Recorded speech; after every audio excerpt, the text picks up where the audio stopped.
Welcome to where time has no teeth. Welcome back. So it is time to put this Illinois movement back together.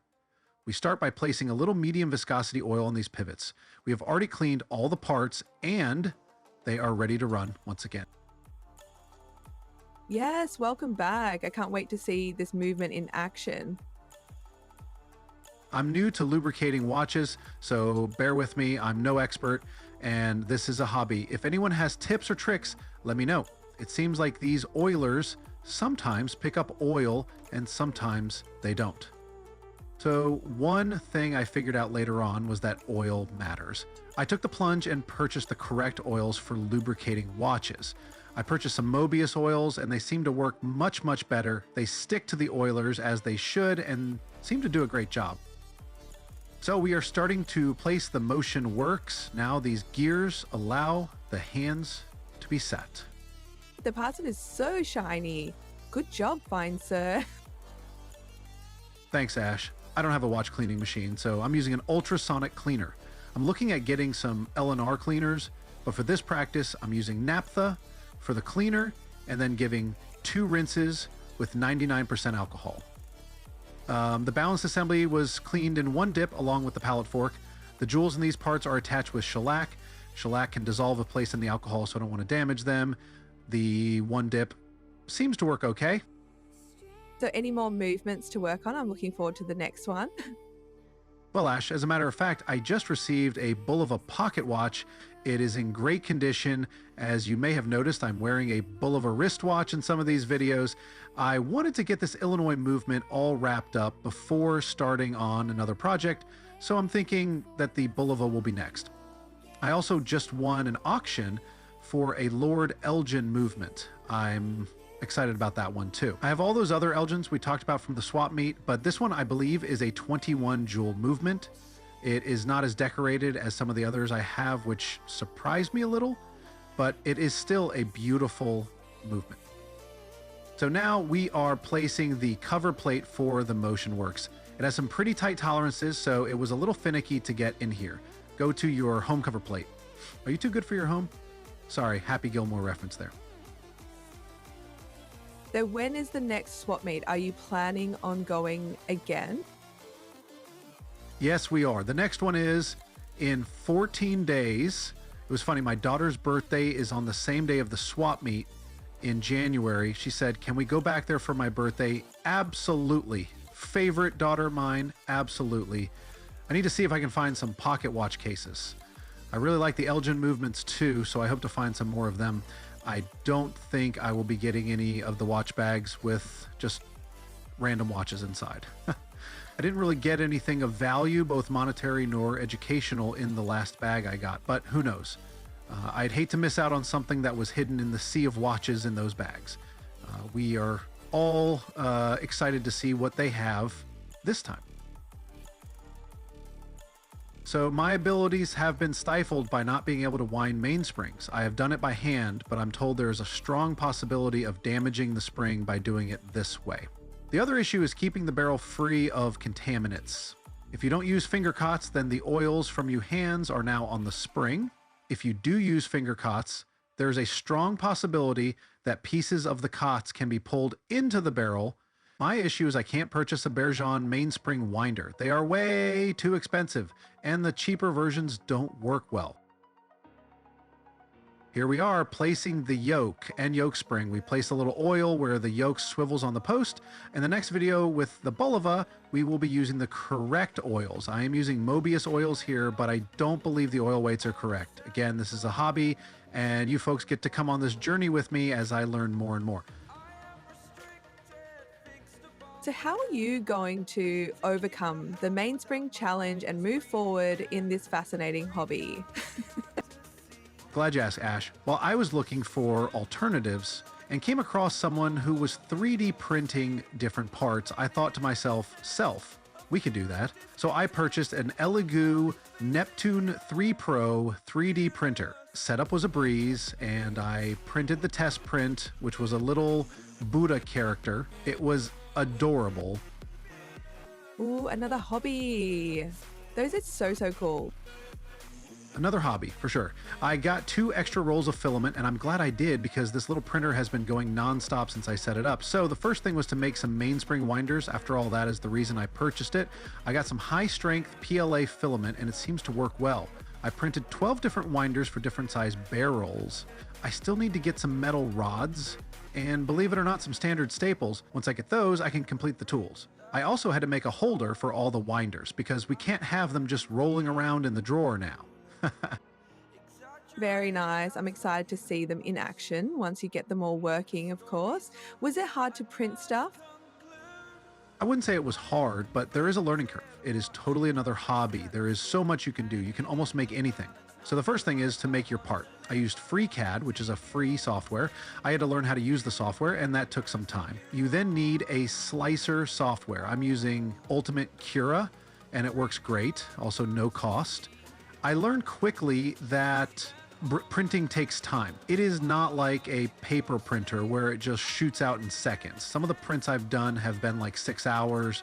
Some prints that people do take days. It was still a great purchase, and I will be using it for many projects. So here we are oiling the pivot points where our parts have metal on metal contact. Maybe we can see the little Buddha in the next video. I want to see this adorable little creation. This is all so fascinating. First, being able to witness the perfection of time, and now the ability to create highly accurate parts from nothing but plastic. Amazing times we are living in for sure. I'm sure we can have our little character make an appearance. You are correct, Ash. We are very fortunate indeed. Here we are placing parts for the keyless works. These older movements are just so beautiful. All of the time that goes into these to make them so breathtaking is mind-blowing. I'm afraid to ask what other tools are on your horizons. This hobby seems to have a tool for everything. Yes, you can get many, many, many tools. I ended up getting a jewel setting tool. I have been working on several vintage movements, and the ability to replace jewels was something I needed. I also found a staking set. This too is a great tool to have when needed. There are so many things one could get. The great thing about it though is you can slowly build your workshop as your journey continues. You don't need tons of items to just take movements apart and put them back together. So the adventure is truly yours.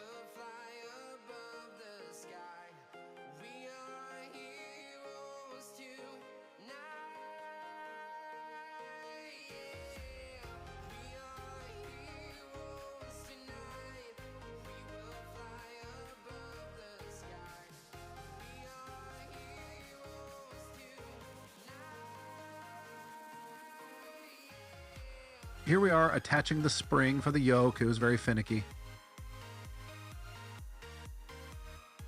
So the distributor at work and I were talking. This is the fellow that told me about the swap meet in my area. We were talking about watches and a coworker was there. He asked if I could replace a battery on a watch he has. I said sure. He produced the watch and it was a quartz obviously and was nothing fancy. The distributor told me we should put something together for him. I had assembled a mechanical watch in the past from sourced parts, so I agreed. I asked my coworker what colors he likes. He smiled and said purple and gold, husky colors. I laughed and said okay. I told him we were going to make him a watch. This is where the long journey of this watch begins. I ordered a ST3600 movement. It is a good movement and I have worked on them before. We did disassembly and assembly of this movement in a previous video. I ordered a gold colored case for it, a purple dial and gold hands. I also found a purple strap for the watch. I placed the order and most of the parts were coming from overseas, so it takes a bit to have them arrive.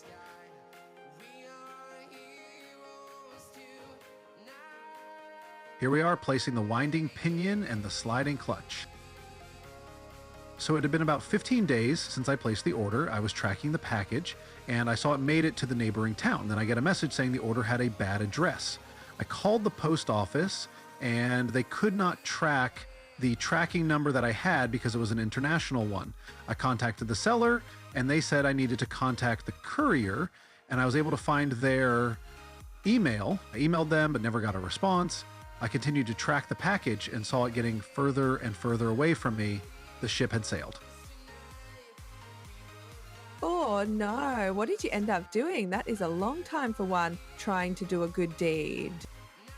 Yeah, it was really frustrating. I ended up contacting the seller and they saw it was not delivered and went back to them. They gave me a refund and I was very appreciative. I then went and ordered again. This time I upgraded a little. I ordered a NH34 movement. This is a GMT movement, meaning it has an additional hand that shows 24-hour time. You can use it as a 24-hour time or can track another time zone simultaneously while showing your current time zone. It is also mechanical, but is also an automatic. The movement winds itself as you move because there is a weighted wheel that winds the watch as you move. I was struggling with this winding assembly here. We ended up getting it, but this goes to show that you need to be patient with these things sometimes. It is okay to get up and walk away and recharge, then come back to it with a fresh perspective.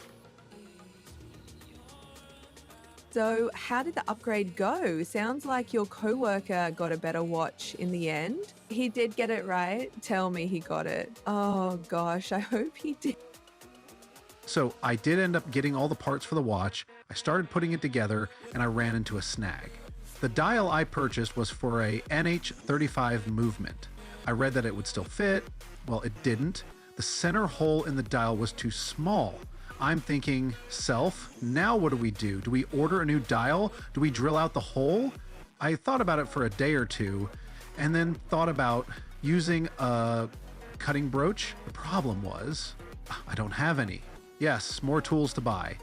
So I started looking for cutting broaches. And I didn't know if I needed cutting ones or smoothing ones. I had to do some more research. I learned that cutting broaches would be better for what I was trying to do. So now we are oiling the keyless works. I should be using a grease here, but didn't have any at this time. As I mentioned before, I do have the correct oils now, so I will do better in the future videos when it comes to oiling movements.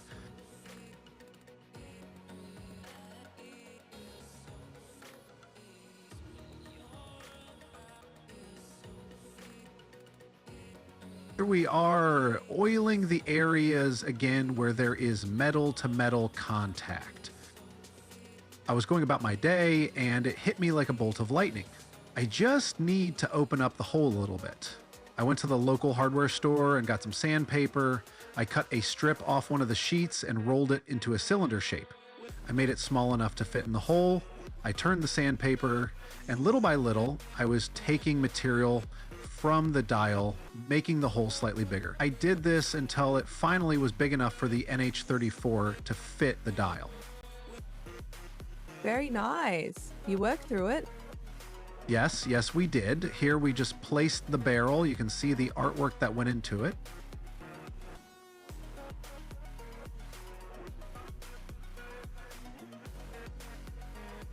Now we are placing the train of wheels. We started with the escapement wheel. These pocket watches are wonderful to work on. The parts are so big in comparison to wristwatches. You are killing me. Did your coworker end up getting the watch and did he like it? Yes, Ash, he got the watch. It turned out great. It was the purple of purples and gold of golds. I had a velvet bag that matched the colors. I sent him a message letting him know that I would be bringing it in the morning. I sent him a picture and he said it was amazing. I presented it to him at work and explained the workings of the watch and how to set the date, including what times not to change the date. So he was very appreciative and was very excited. He was going around showing everyone. I got 2 requests that day from other coworkers and 2 requests from family members. It was a long watch journey, but it was worth seeing his smiling face in the end. That is so cool. It is great being able to give someone a little joy in their life. I'm sure he will remember what you did every time he looks at it. Great job, and I admire your perseverance. Well played. Fine, sir. Well played.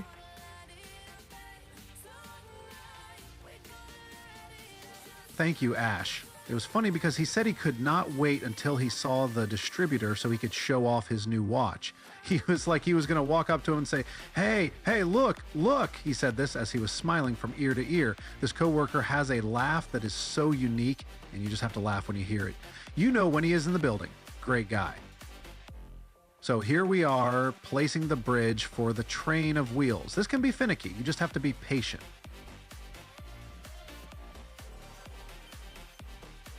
I move the barrel to see if the wheels are seated properly or not. Once they are in their pivot holes, they will spin freely.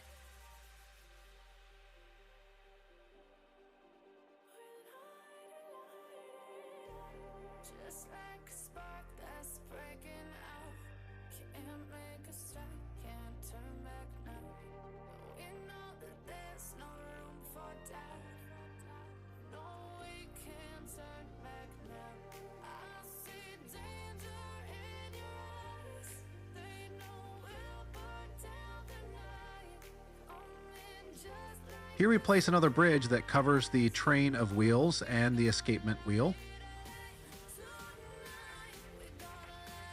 Again, just take your time and make sure the pivots are all in the holes and everything moves freely before tightening down any screws.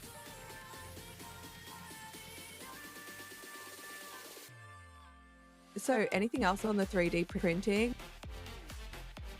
I was very happy on how the winder tray turned out. I designed the tray myself and rounded edges, put small champers in around the holes so the winders would go in smoothly.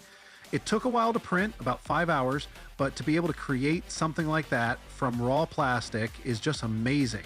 It is close to the feeling of the balance wheel starting up after doing a complete service on a watch that was not running when you started. It is just the feeling of accomplishment and that you did that. So getting this bridge to line up was taking a while.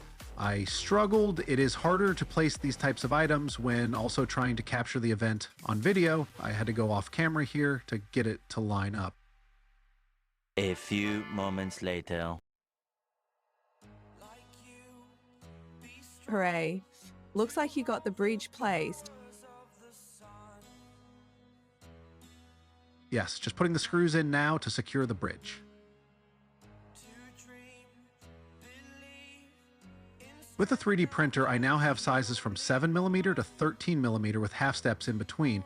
I tested one and it worked. It is a little finicky, but I have nothing to compare it to at this point, so as long as it works, I'm happy.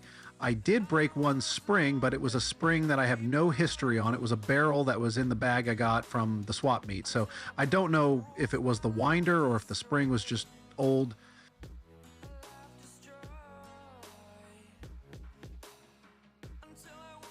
Just finishing up with placing screws on the bridges now. This movement is so beautiful. I did find out later that the screws that hold the cap jewels on were stripped. I'm not sure if it is the screws or the movement yet. These screws are very small. I will have to see if I can get some tap-in dies for these small screws. I'm not sure if they are metric or standard threads, but I'll figure it out. Sounds like more tools to get this hobby, I swear. Yeah, that is the thing with working on vintage movements. You never know what you are going to find. Someone may have worked on it before. I heard a saying that when working on these watches, you place it back together as it should be, not how it was. That makes sense. I mean, you could have worked on one of these and then sold it. Who knows what you might have done to that poor little watch. Just poking fun. Just kidding. No, you are right. You never know what lies behind that case. But that is part of the fun. The challenge of making something right, especially if it is not working correctly.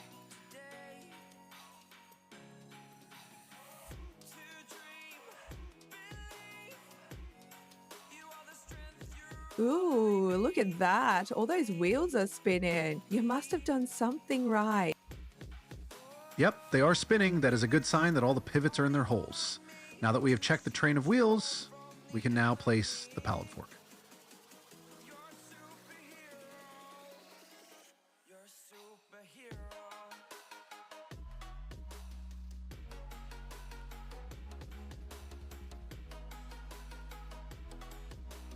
We are now placing the pallet fork bridge. One thing I learned was looking at the pallet fork jewels to make sure it is in the correct position and not upside down. The jewel on the left should have long side of the jewel on the left side. If the fork is placed upside down, the short side of the stone will be towards the left. This was very helpful. I placed one upside down in a movement and could not figure out why the movement was not running. I took it all apart and could not remember how it went in. I did a little research and that was very helpful. Again, put it back together like it should be, not how it was.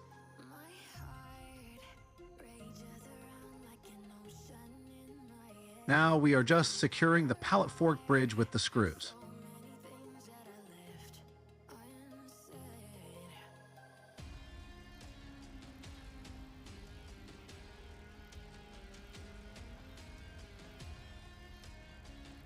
I ended up getting another set of tweezers. Yes, I know, more tools.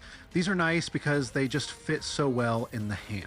You are able to manipulate parts with ease. They are Swiss made and the company is Rubicon. I have a Jeep Rubicon, so I knew I needed them. They are an SS size and the handle part is narrower than usual. I think they may be for jewelry makers, but I like the way they feel.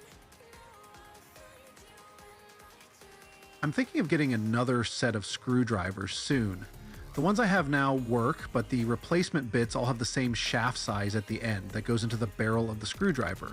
The higher end ones have different shaft sizes and they are the same size all the way through the blade portion. So why does this matter? Well, with my set, I have to get replacement ones that all have the same size shaft for all the sizes of screwdrivers. I can't upgrade to the higher end blades because, as I mentioned, they have different sizes for each size of screwdriver, so I just can't switch them out. I wish I would have known this before purchasing these ones, but like I said, they work well. I just want to be able to upgrade in the future.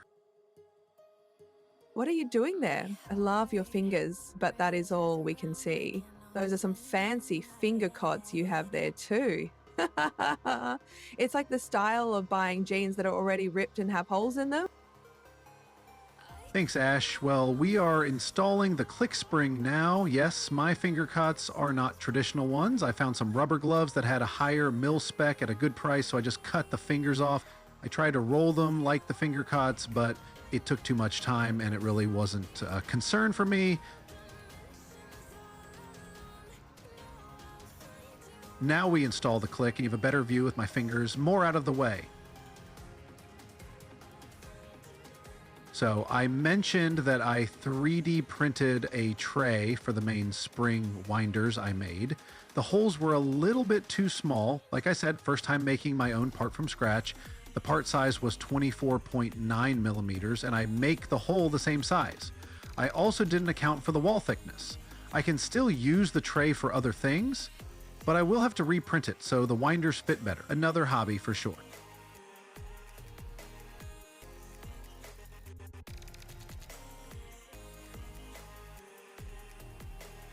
Now we just need to secure the click with a screw.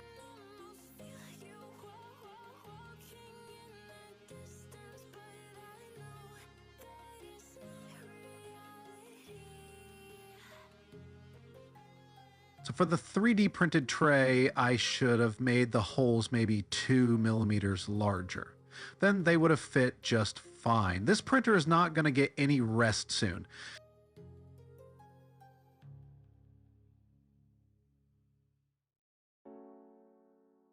Now we are oiling where there is metal to metal contact. When we do the Bulova watch next time, I will let you know what oils I'm using and why we are using them where we do. As they say, you don't know what you don't know until you know.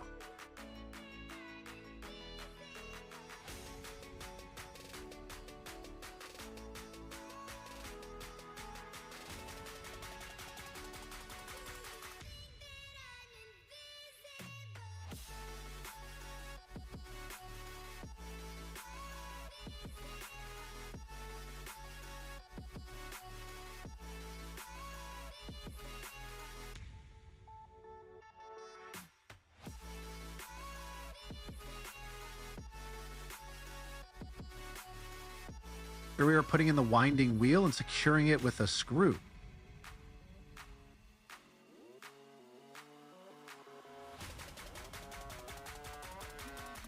This is a reverse screw. So say it with me. Lefty tighty, righty loosey. That sounds and feels so weird.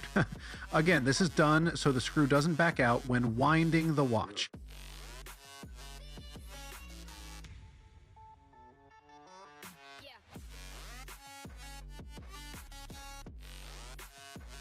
This gear attaches to the top of the main spring barrel. Notice it has a square hole. This is so it connects to the main spring barrel and it is able to be wound up.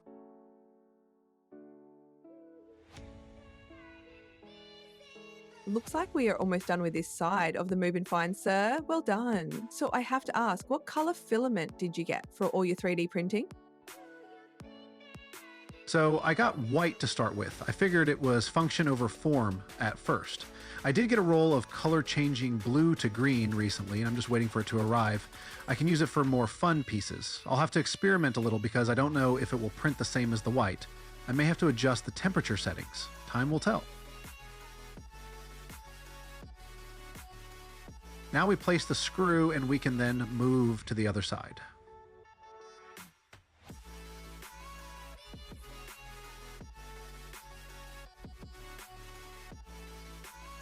This is a regular screw, so say it with me, righty tighty, lefty loosey. There we go. That sounds and feels as it should be.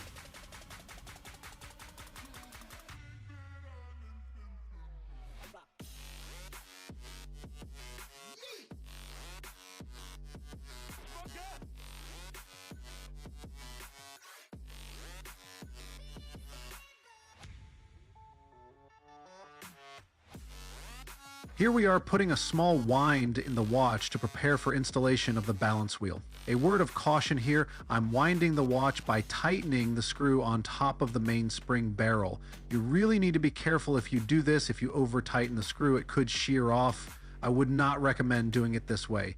The better way would to have, yes, another tool. This tool fits into the crown stem area, and you can wind the watch that way. Otherwise, you would have to put the movement back into the case as the crown stem, and crown does not come out of the case very easily.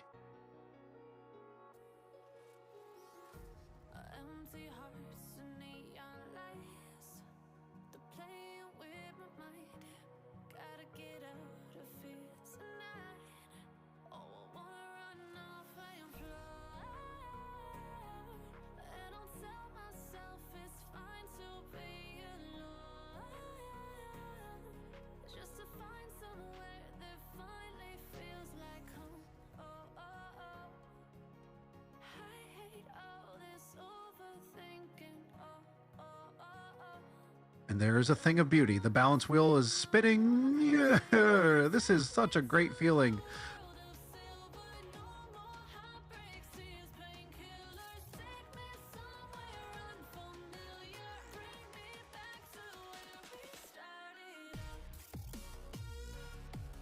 I'm just applying a little pressure with our friend Mr. Wood. This is just to keep the pivot in its hole. We then place the screw for the balance wheel assembly, and we are good to go.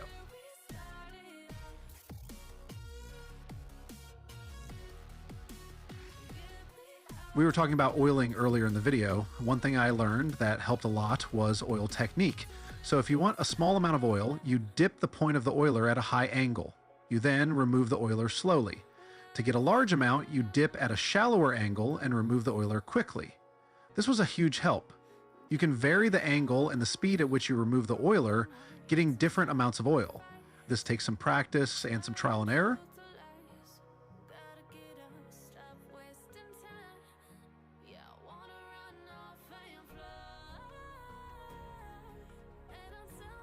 Did I mention this was finicky work? Yes, sir, you did. Actually, a couple times now. But if this hobby doesn't work out for you, maybe you could be a surgeon with all that practice with small parts and steady hands. Wait, surgeon work probably should not be a hobby. Never mind. Continue, fine, sir. Continue. Your finger cuts just crack me up. I can't stop thinking of designer jeans that are made to look worn or, as they say, stressed. Your ingenuity astounds me. Hey, you do what you need to do. I have to save for the next tool, so finger cots are out.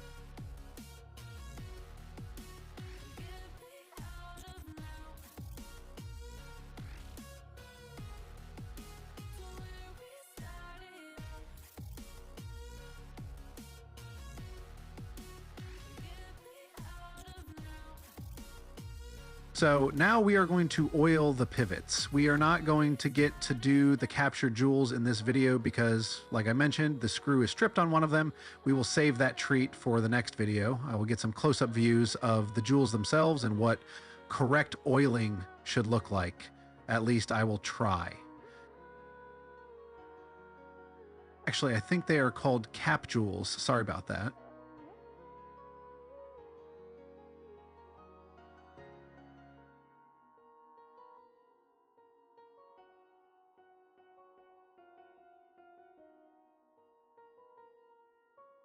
I heard that it is important to oil the pivots with the same amount of oil on both sides of the same wheel. Otherwise, you can have different amounts of friction and it can mess with the amplitude of the watch. I might have to test that one day and see if that is a thing or not.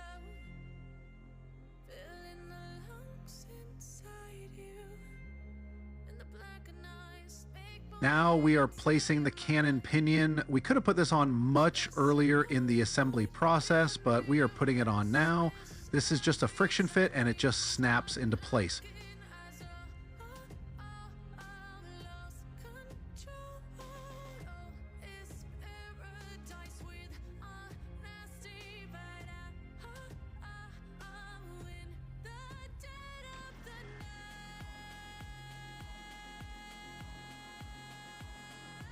We are going to oil the pivots on this side now, and then we are done. I think it is your turn, Ash, to narrate the next one.